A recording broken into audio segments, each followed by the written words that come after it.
Friends, the two rival Israelite groups, the Pharisees and the Sadducees, both wanted to attract the crowds to themselves, away from following Jesus. They were threatened by Jesus' popularity. Each group tried to prove that they have better understanding of the Old Testament law of Moses. Repeatedly, they tried to test and challenge Jesus' wisdom, knowledge, and superior heavenly teaching. They tried to persuade the crowds to stop following Jesus and instead follow them. When Jesus' response about paying taxes to the Roman rulers embarrassed and silenced the Pharisees, this pleased their enemies, the Sadducees. So they tried to oppose Jesus' teaching about the resurrection and life after death. Jesus' response silenced them too.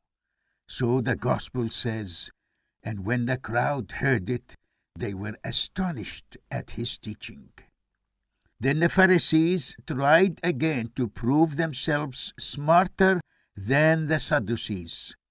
We read in the 22nd chapter of Matthew's Gospel, but when the Pharisees heard that he had silenced the Sadducees, they gathered together. Aware of Jesus' ability to respond to questions, this time the Pharisees sent a most able expert on the law revealed to Moses. The Gospel says, and one of them, a lawyer, asked him a question to test him. Friends, we need to remember that the Pharisees were proud of their expertise in strictly imposing their own interpretations of each of the 10 Commandments. The Pharisaic lawyer did not ask about the meaning of one commandment. Instead, he asked Jesus a tricky general question. He said to Jesus, "Teacher, which is the great commandment in the law?" Jesus' response amazingly challenged their entire self-centered system of interpreting God's law. We read, and he said to him, "You shall love the Lord your God with all your heart and with all your soul and with all your mind.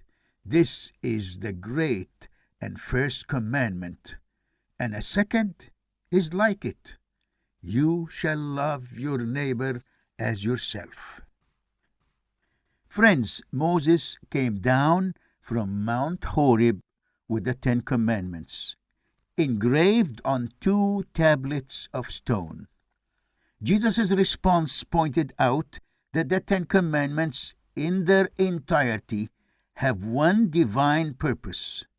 This is expressed in 2 inseparable commandments. One leads to the other. Both express the true nature of all believers.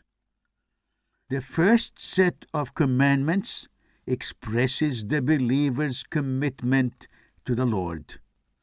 Their total loyalty is to Him as their one and only true living God, their Creator and the Creator of all things, visible and invisible. He is the author and sustainer of all life. True believers unreservedly and lovingly worship and obey Him and Him alone, with their hearts, minds, and the entirety of their being.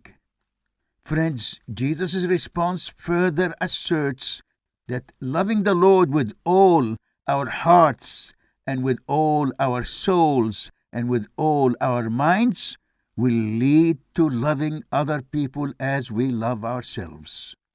To Jesus, the promised Messiah, this is the foundation and focus of the entirety of Holy Scriptures.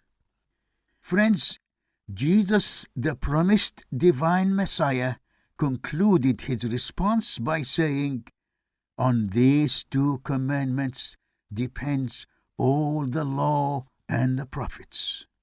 In other words, self-giving commitment to the Lord generates a life of gratitude, which is reflected in the believer's self-giving love to others whom the Lord created like us in his own image and likeness.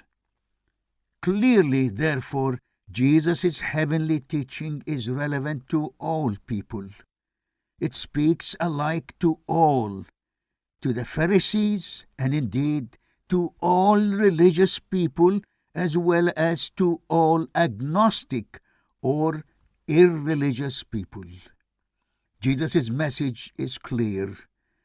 As the new Adam, the promised divine Messiah, he not only taught, but also in his self-giving, perfectly holy life on earth, he demonstrated who God is. In his redeeming death and resurrection, he enables all who cling to him to enjoy true knowledge of the self-giving, true living God. Hallelujah.